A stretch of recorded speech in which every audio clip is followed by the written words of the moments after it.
most important question এটা চাম যেটো আমাৰ commonly ADRE Assam Police বা others entrance exam বোৰত আহি থাকে তো question টো আছে আমাৰ root over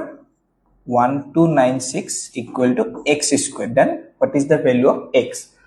এতিয়া চাবা এইটুক যদি আমি prime factorize কৰো manually অলপ সময় যাব তো আমি short trickত কৰিম আমি যদি 30 square লও কিমান হ'ব 900 এটো আমি সকলো জানো ইজিলি 40 square ললে হ'ব 1600 তো আমাৰ 1296 নাম্বাৰটো ইয়াৰ মাজতে আছে তো আমাৰ কি হ'ব আনসাৰটো 30 আৰু 40 ৰ মাজত হ'ব